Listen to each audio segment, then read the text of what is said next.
आप और मैं, यार हम लोग अच्छे लोग हैं, लेकिन दुख की बात यह है कि दुनिया असल में बहुत ही बुरे लोगों से भरी पड़ी है। मैं यहाँ गंदगी फैलाने वालों, अटेंशन के भूखे मस्खरों और यहाँ तक कि किडनैपर्स के बारे में बात कर रहा हूँ। लेकिन अब समय आ गया है कि कोई इनके खिलाफ खड़ा हो जाए और इन लोगों को सबक सिखाए। तो आइए कुछ ऐसे बुरे लोगों पर एक नज़र डालते हैं जिन्हें बहुत ही शर्मनाक तरीके से बेनकाब किया गया।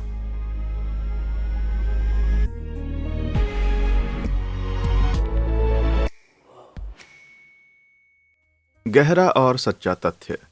वो कहते हैं कि पैसे से खुशियां नहीं खरीदी जा सकती, लेकिन ये आपको कुछ बेवकूफ इन्फ्लुएंसर से जरूर मिला सकता है जो कि इमोरेशनेबल प्रशंसकों को ये विश्वास दिला सकते हैं कि आपकी भ्रष्ट कंपनी असल में बहुत ही अच्छी है। अब डैनी डीएमसी को ले लीजिए। ये भी उन 6 इन्फ्लुएंसर्स में से एक थी जिनके सारे खर्चे को उठाकर एक वेयर हाउस में इन्वाइट किया गया, जिसके मालिक चीनी फास्ट फैशन ब्रांड के शीन थे।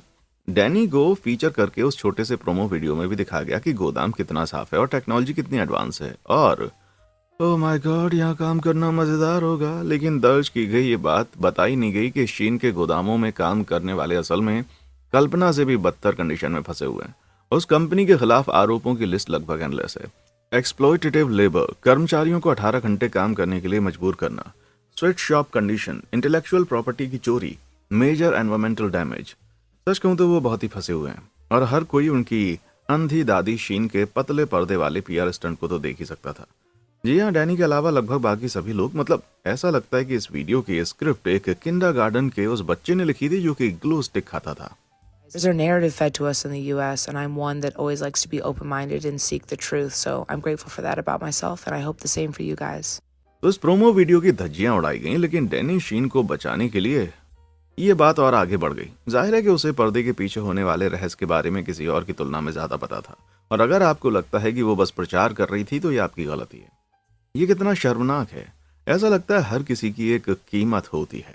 हालांकि ह्यूमन राइट्स अत्याचारों को नजरअंदाज करने के लिए हम में से ज्यादातर लोग चीनी गोदाम से रिटर्न ट्रिप के ज्यादा चार्ज करेंगे। आखिरकार डैनी ने अपनी गलतियां कबूल कर ली, लेकिन कुछ इस तरह मैं आपको अपने जीवन की कहानी बताता हूँ ताकि आप देख सकें कि मुझे कितनी मेहनत करनी पड़ी है। हाँ, ये लगभग हर किसी की समस्याएं होती हैं। मैं इस पर कमेंट नहीं कर सकता कि डैनी को कितनी मुश्किलों का सामना करना पड़ा है, क्योंकि मैं उसे नहीं जानता। लेकिन मैं इंसान हूं, मुझसे गलतियां होती हैं। ऐसे शब्द देना तब रहम करने योग्य है जब आपकी गलती एक ऐसी कंपनी के लिए हो जो कि सीमा रेखा पर अपने कर्मचारियों को गुलाम बना रही हो। 2 पहिए वालों का आतंक। दुनिया के हर महान शहर में 2 वॉरिंग फैक्शंस के बीच में बड़ी लड़ाई लड़ी जा रही है। जिंदगी बहुत ही मुश्किल हो गई और कई आंसू बहाए गए हैं, लेकिन साइकिल चालक और मोटर चालक साथ नहीं चल सकते। एक बहादुर सैनिक साइकिलिंग गाय की अपने खास तरीके से लड़ता है। वो लंदन के रीजेंट्स पार्क के बाहर एक बिजी चौराहे की निगरानी करता है। Here we go. Let him commit.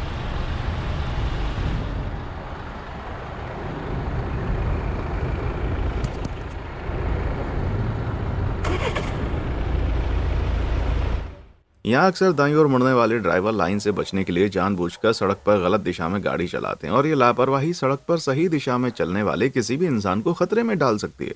इसलिए हमारा जवान मिकी यहाँ रास्ते में खड़ा हुआ है और उन्हें सही दिशा में भेज रहा है, जिस वजह से लोगों ने प्यार से जगह का नाम गेडोल्फ कॉर्नर रख दिया। तो क्या ये बुरी बात है? जरूर, किसी को गंभीर चोट लग सकती है, लेकिन ड्राइवर की रिएक्शन अमूल्य है। देखिए कि कार में बैठे ये लोग क्या कह रहे हैं।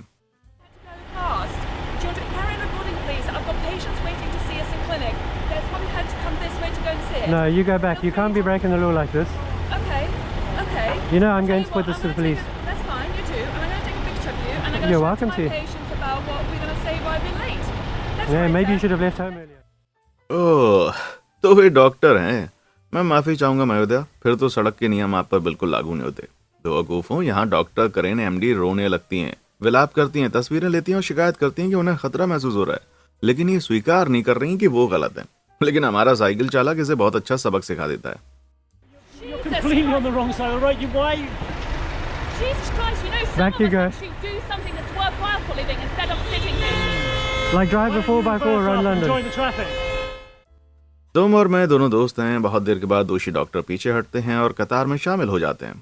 अच्छा महसूस हुआ, लेकिन कुछ मल्टी हेडेड 4 पहियों वाली हाइड्रा की तरह जिन क्रोधित सिरों को आपने शांत कर दिया है, उनकी जगह लेने के लिए हमेशा तैयार रहता है भाई। ये अगली महिला अपनी कार से उतरती है और सीधे मिकी के सामने आ जाती है। Okay, if you can stop someone to let me in front, I'll pull back. No. Exactly. So what do you want me to do? What is it? What are you expecting? You're from going me? back and you're going in that queue. Which queue? How? Are you gonna help me Can- drive the car? No. Are you gonna drive the car? Haven't you got a driving license? Are you gonna drive the car? No, why should I drive your car? I'm not insured. No. हे भगवान, मुझे यकीन नहीं है कि इस महिला की गाड़ी चलाने पर कभी भरोसा नहीं किया जाना चाहिए। वो उसे बार बार गाड़ी चलाने के लिए बोल रही है। You're gonna go Are back. you gonna help me drive the car? Why do I need to help you? Are you incompetent? Because who would you? I mean, we already know you're an incompetent driver because you ignored the key plate. तो मुझे बताओ Mickey कि वो इतनी बेकार driver है कि वो अपनी कार बीच सड़क पर छोड़कर चली गई है, हाँ? और जब वो लौटती है तो उसका रवैया खराब से बेहद भयानक हो जाता है। You back off. I'm a woman. You've come and approached me. You're threatening You're me. coming to me. You're scaring me. You're I'm here scaring creating you. a scene, causing traffic because of what? Who made you the highway patrol? Who made you वो तुमको डरा रहा है? the... How dare you? Get out of my Are face. you mad? Take the car key. Get out of my Take face. the car key.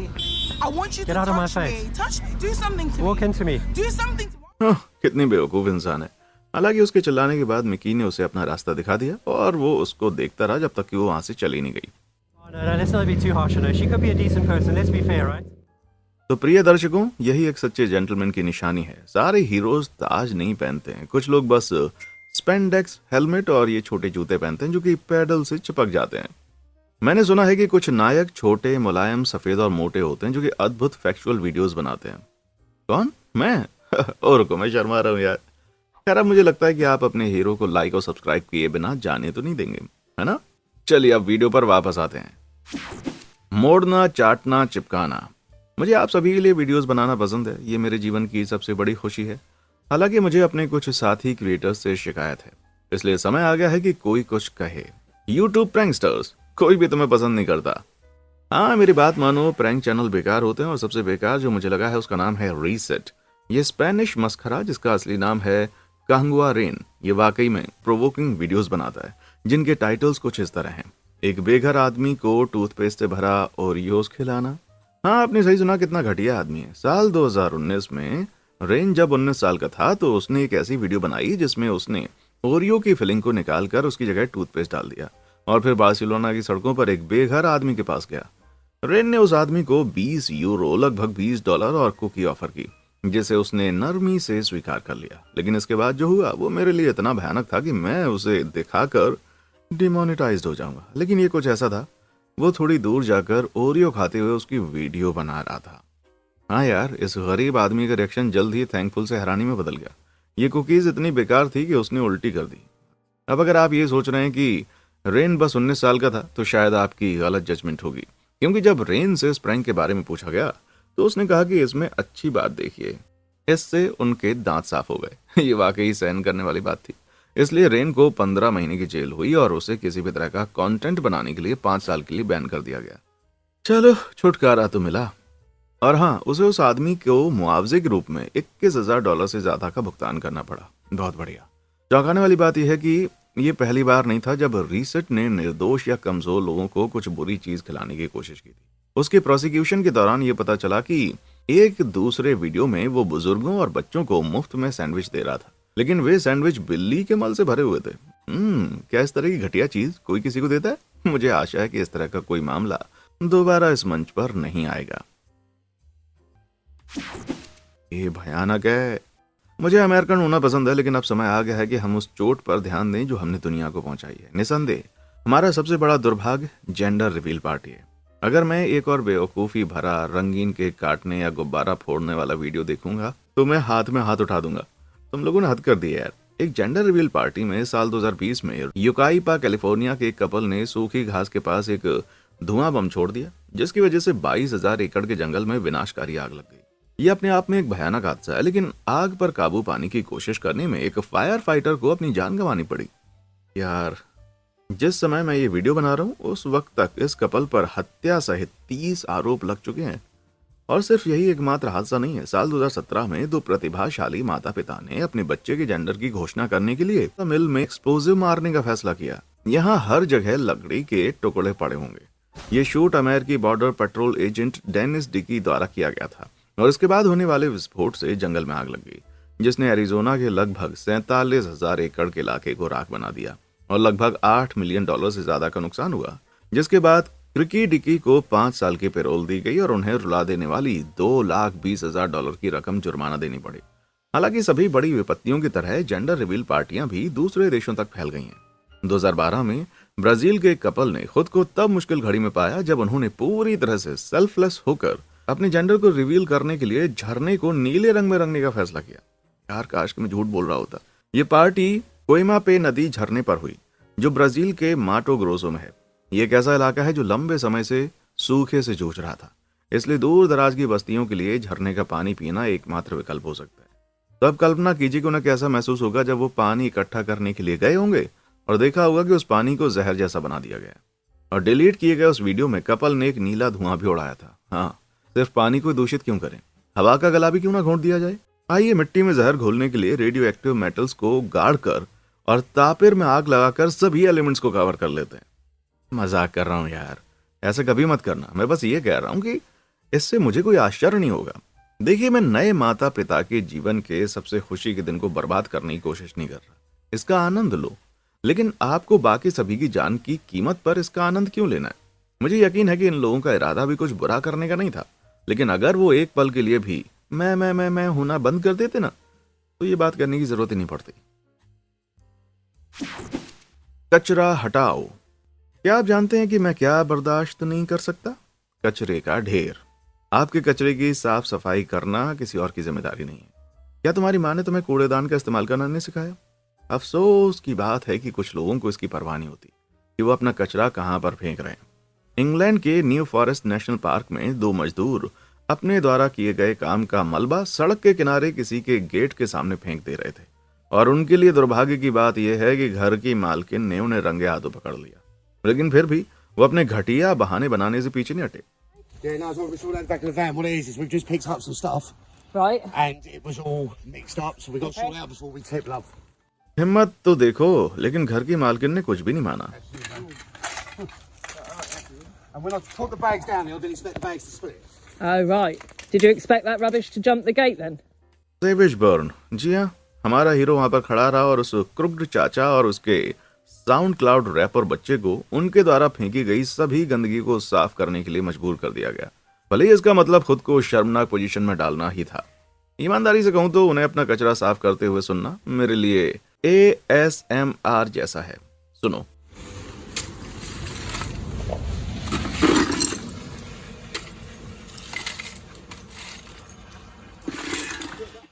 उन 2 बोझों की शर्मनाक आवाजें बहुत ही आरामदायक थी। क्या इससे बेहतर कुछ हो सकता है? ये वाकई में यहाँ ओल्ड मैन जेनकिंस और पोस्ट माँ लोनली को परेशान कर रहे थे। इस ग्रेट का इस्तेमाल जानवरों को अंदर लाने के लिए किया जाता है, और मलबे के सभी नुकीले टुकड़े जो उन्होंने इधर उधर छोड़े हैं वो उन्हें गंभीर चोट पहुंचा सकते थे। क्या खूब कलियां हैं भाई। जेसिका फर्नांडिस 998 999 1000। मैंने अभी मेरा डेली पुलअप खत्म कर लिया। जी हाँ, आपका भाई जिम भी जाता है। ये मेरी सबसे सेफ जगह है, लेकिन अफसोस की बात यह है कि जिम महिलाओं के लिए हमेशा सुरक्षित स्थान नहीं होता। वहां बहुत सारे ढोंगी लोग होते हैं। बता दूं, जब ट्विच स्ट्रीमर जेसिका फर्नांडिस अपनी लोकल जिम में थी तो उन्होंने चोरी से एक लड़के का वीडियो बनाना शुरू कर दिया, जिसके बारे में उनका दावा था कि वो उसे घूर रहा था। लेकिन समस्या यह है कि यह आदमी सिर्फ अपने काम से काम रख रहा था। फिर भी फर्नांडिस रुकी और उसने वीडियो टिकटॉक पर पब्लिश कर दिया और उसे जंगली, अजीब, आवारा होने और यहाँ तक कि उसके साथ भयानक चीजें करने की कल्पना करने का आरोप लगाया। वीडियो के लगभग आधे हिस्से में ये आदमी फर्नांडिस को बारबेल पर प्लेट लोड करने के लिए संघर्ष करता हुआ देखता है और मदद के लिए पूछता है। उसने मदद लेने से इनकार कर दिया और वो चला गया, कोई सवाल नहीं किया। लेकिन जब फर्नांडिस ने वीडियो को टिकटॉक पर अपलोड किया तो उसने पूरी चीज को ऐसे फ्रेम किया जैसे वो उसे नजदीक से देखने की कोशिश कर रहा हो। वो शायद उम्मीद कर रही थी कि उसके सभी फैंस इस आदमी के अगेंस्ट में कहेंगे, लेकिन उन्होंने ऐसा नहीं किया। इसके बजाय उसे विक्टिम की भूमिका निभाने वाले और पब्लिक स्थानों पर असल में हैरेसमेंट का सामना करने वाली महिलाओं के संघर्ष को अवैध ठहराने के लिए टारगेट किया गया। देखिए, इस तरह के झूठे वीडियो पर असली वीडियो को गंभीरता से लेना मुश्किल बना देता है। और भला किस लिए? कुछ सोशल मीडिया लाइक्स के लिए? Grow up man. फिर फर्नांडिस ने वीडियो के लिए माफी मांगी और तुरंत इसे हटाने की कोशिश की, लेकिन तब तक ये वायरल हो गई। मुझे लगता है कि ये एक सबक है जिसे उसने थोड़ा बुरे तरीके से सीखा। उम्मीद है कि वो फिर से अपने फेम के लिए निर्दोष लोगों का नाम गंदगी में घसीटने से पहले 2 बार जरूर सोचेगी। Creche that.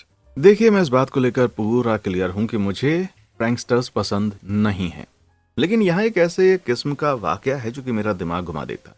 मैं इन लोगों के बारे में बात कर रहा हूँ जो कि फास्ट फूड वर्कर्स के साथ प्रैंक करते हैं।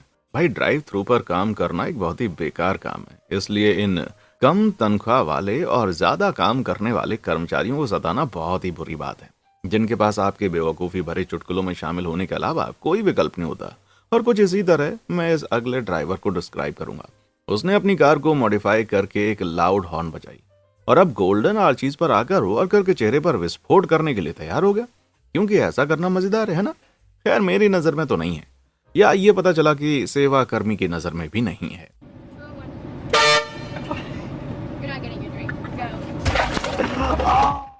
बूम, ये लो बेवकूफ आदमी। यार, मैंने आज तक आपके चेहरे पर अंडा होने के बारे में तो सुना था, लेकिन डाइट कोक के ग्लास से लैस होना इससे भी बुरा लगता है।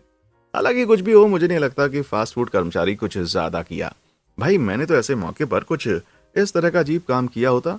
हाँ, जब ये टेस्ला मालिक डोरचेस्टर मैसाचुसेट्स में साउथ बे सेंटर के बाहर अपनी कार की ओर बढ़े तो उसने कार के नीचे एक बड़ी खरोंच देखी। मुझे लगता है कि अपराधी को इस बात की जानकारी नहीं थी कि सेंट्री मोड सेटिंग्स ने उसे रंगे हाथों पकड़ लिया। बकवास है यार, मुझे तो कोई फॉलोअप नहीं मिला, लेकिन शायद वो पकड़ा गया होगा और उस पर जुर्माना भी लगाया गया होगा, या कुछ इससे भी बुरा। जाहिर है, मैं प्रैंकस्टर्स के कारों के साथ ऐसा करने के बारे में मजाक कर रहा था, लेकिन हे भगवान, एक दूसरे के साथ अच्छा व्यवहार करने से क्या ही होगा, है ना। झूठा पैगंबर।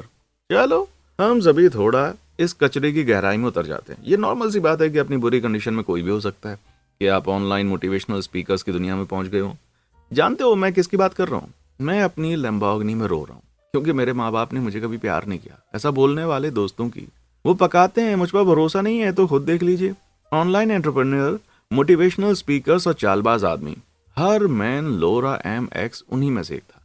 बता दूं कि उसकी सफलता की वजह से उसे मैक्सिको सिटी में youth leaders for piece Congress के लिए 2017 में बोलने का मौका दिया गया।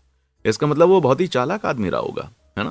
खैर, इंस्टाग्राम कैप्शन में इस फिलोसोफर का कहना था कि आप भविष्य नहीं है, आप प्रेजेंट हैं। इस तरह से जियो और ऐसा ही व्यवहार रखो। मन ही एकमात्र ऐसी चीज है जो कि हमें रोकता है। और मेरी पसंदीदा लाइन, एक एंटरप्रेन्योर के लिए ट्रैवल करना बहुत ही महत्वपूर्ण है। खैर, हरमन अब उस कोठरी के चारों ओर 15 फीट की यात्रा करने का आनंद ले सकता है, क्योंकि उसे 50 साल की सजा सुनाई गई है। जी हाँ, एक महिला को किडनैप करने के जुर्म में। क्या? हालांकि ये किडनैपिंग उसने खुद नहीं की थी, लेकिन वो इस ग्रुप का लीडर था। बात है फरवरी साल 2018 की। हरमन ने 5 आदमियों को एक 33 साल की महिला वकील को किडनैप करने के लिए हायर किया, जिसके लिए उसने चिहुआहुआ मैक्सिको में एक अपार्टमेंट किराए पर लिया और सब कुछ जानकर भी उन्हें छिपने और निर्दोष महिला को बंदी बनाकर रखने की इजाजत दी। और 6 लोगों का ये गैंग उस महिला से 2 मिलियन बिटकॉइन, या यूं कहें तो $80,500 की मांग उसकी सुरक्षित रिहाई के लिए कर रहे थे। हालांकि शुक्र है कि पुलिस ने उनके नेटवर्क को इंटरसेप्ट कर लिया और अपार्टमेंट पर छापा मारकर इस बेचारी महिला को मुक्त कराने में सफल हो गए। हरमन और उसके बाकी साथी पास की प्रॉपर्टी पर दूसरे छापे के दौरान पकड़े गए और उनमें से हर एक को 50 साल की जेल की सजा सुनाई गई। विक्टिम को $2500 देने का आदेश दिया गया। मुझे लगता है कि अब हरमन को अपनी चालों से लोगों को प्रेरित करने में मुश्किलात होगी, लेकिन चलो, कम से कम उसके पास अब सोचने का समय तो है। ये बस एक प्रैंक है भाई। चलिए, इस वीडियो को रोककर हम आपके लिए एक और यूट्यूब मस्खरी को पेश करते हैं, जिसे अपनी करनी का अच्छा फल दिया गया। जी हाँ, इस बार सेठ मेयरिंग की बारी है। धरती पर मौजूद ये बर्बाद शख्स बीच पर कई लड़कियों के साथ उनके पार्टनर के सामने मस्खरी कर रहा था। अफसोस की बात है, हिलेरियस, लेकिन इंटरनेट के सबसे बेवकूफ इंसान ने अब बहुत ही गलत आदमी से पंगा ले लिया। You're bothering people. Why? Why? Yeah. You want us to call the cops? For what? You're harassing people. Was it because of my shirt? No, dude, get out of here. Hey, Keep going. hey, you can't. बीच पर मौजूद इन जनाब ने गुस्से में आकर सेठ के camera से माइक्रोफोन खींच लिया और सीधा समुद्र में फेंक दिया। चलो, छुटकारा तो मिला। क्या ये आदमी और ज्यादा परेशान हो सकता है? ये पता चला कि मिस्टर जोक क्रैकर जोक का हिस्सा बनने में इतने अच्छे नहीं थे। इस बारे में थोड़ा अफसोस जताने के बाद सेठ ने कहा, ये सही नहीं है, ये सिर्फ मजाक था। तुम इतना गुस्सा क्यों हो गए? सेठ पूरी तरह से अपमानित हुआ और उसने पुलिस को बुलाया और उस आदमी पर उसकी संपत्ति को नुकसान पहुंचाने का आरोप लगा दिया। आप मजाक कर रहे हो? हाँ, सच में ये आदमी कितना इनोसेंट लग रहा है। पहले वो झगड़ा करना चाहता है, लेकिन जब चीजें खराब हो जाती हैं वो कानून के पीछे छिप जाता है।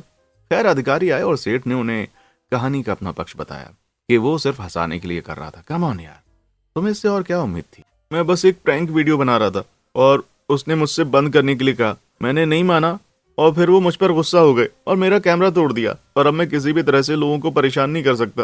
यार कितना अजीब है ये। समुद्र तट की सफाई।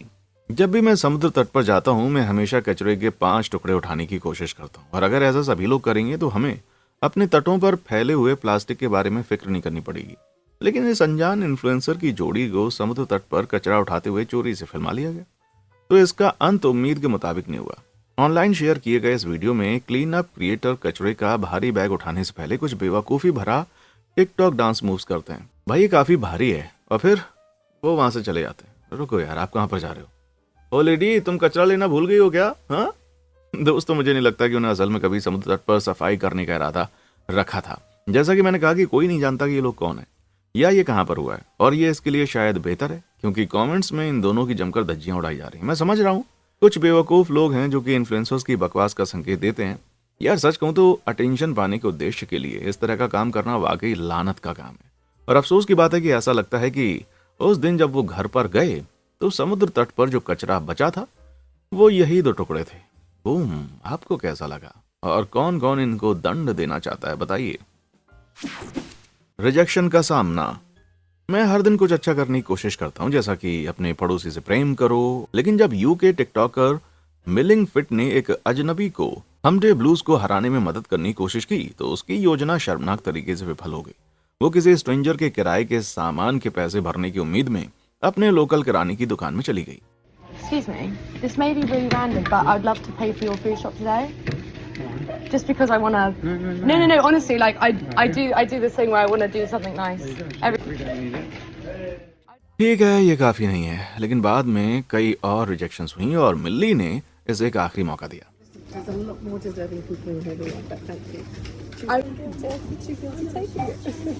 I'm sure you've done some good in the world. Okay.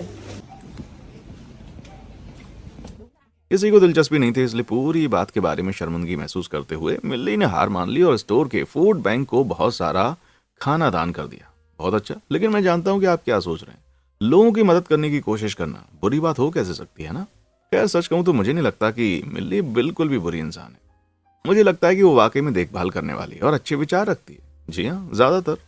लेकिन क्या उसे इस पूरे सीन को फिल्माने की जरूरत थी? क्योंकि एक अच्छा काम तो फिर भी अच्छा ही होता है, भले ही आप इसे फिल्मा कर अपलोड ना करें और इससे पैसे ना कमाएं, और खासकर आप वैसी चीजें नहीं करते, क्योंकि अगर आप इसे कंटेंट बनाकर दिखाने की कोशिश करते कि आप कितने महान इंसान हैं तो ये मैंने अच्छा काम किया है ना, इसके बजाय देखो मैं कितना अच्छा हूं, ये ज्यादा लगता है।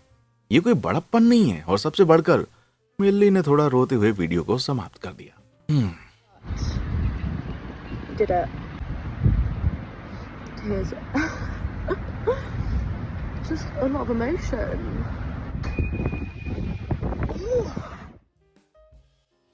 मुझे दुख है, लेकिन ये बहुत ही अपमानजनक बात है। तुम ये सब अपने बारे में बनाओ मिल्ली, मुझे तुमसे नफरत नहीं है। मिल्ली ने अच्छा काम किया, लेकिन आपको ऐसा इसलिए करना चाहिए क्योंकि आप ऐसा करना चाहते हैं, ना कि इसके लिए हर कोई आपको पसंद करे। Influencer in the wild. अफसोस की बात है कि हम ऐसे युग में जी रहे हैं जहां पर लोग अपने सोशल मीडिया अकाउंट को एक्टिव करने के लिए कुछ भी कर सकते हैं, लेकिन कुछ लोग जैसे कि स्ट्रीमर ट्रेवॉन सेलर्स इसे दूसरे लोगों से भी आगे लेकर जाते हैं। इन जनाब ने सोशल मीडिया पर खुद को फिल्मा कर एक ऐसा वीडियो शेयर किया जिसमें वो एक बेघर आदमी को दोपहर के भोजन की पेशकश करते हैं, और फिर चलिए खुद ही देख लीजिए। So I want to make sure you get on the right path, and you're always able to get back on your feet. So I want you to enjoy this.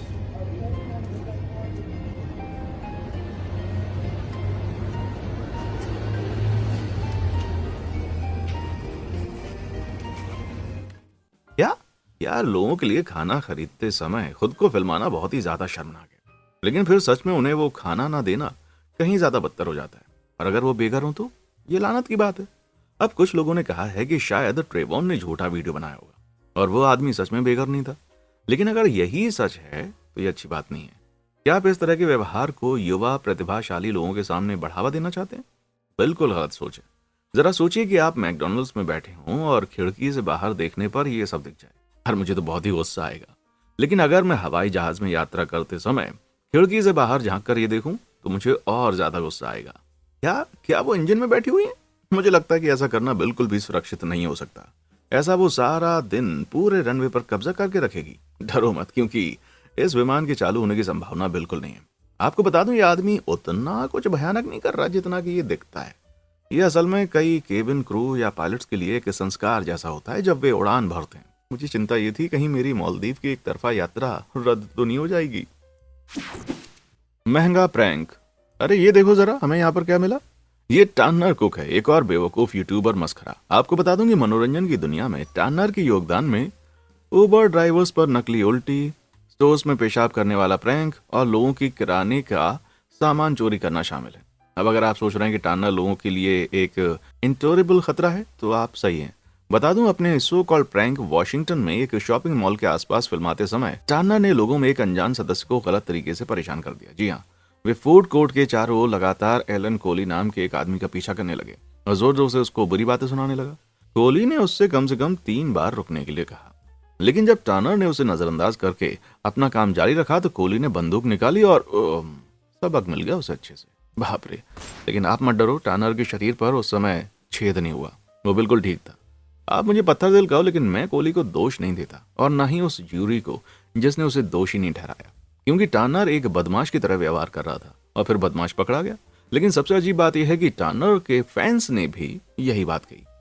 भाई, टर्नर को अस्पताल में लेटा हुआ सोचो, अभी भी दर्द हो रहा है। मैं बस अपने YouTube कमेंट्स को चेक करूंगा और देखूंगा कि मेरे फैंस ने मुझे कौन से सपोर्टिव संदेश भेजे हैं। एक तो ये गोली लगना इस बात का सबूत है कि आपके प्रैंक स्क्रिप्टेड नहीं है। वाह, खैर मुझे यकीन है कि बाकी अच्छे होंगे। आपको गोली लगना आपके कंटेंट से ज्यादा मजेदार है। हे भगवान। ठीक है, एक और देखते हैं। मुझे एलन कोली के लिए खेद है कि उसे इस शरारत से गुजरना पड़ा। मैं जानता हूं कि इससे खुश होना गलत है, लेकिन टर्नर सच में ज्यादा घायल हो सकता था। लेकिन आपको कितना बुरा इंसान बनना होगा कि आप अपने फैंस के लिए ये कह दें, लेकिन आपको इतना बुरा इंसान बनना होगा कि आपके फैंस आपके लिए ये कहें कि आप इसी के लायक थे। और इसी के साथ हम इस वीडियो के अंत तक पहुंच गए। इनमें से किस भयानक इंसान ने आपको सबसे ज्यादा गुस्सा दिलाया, नीचे कमेंट सेक्शन में आकर बताएं। और हाँ, देखने के लिए शुक्रिया।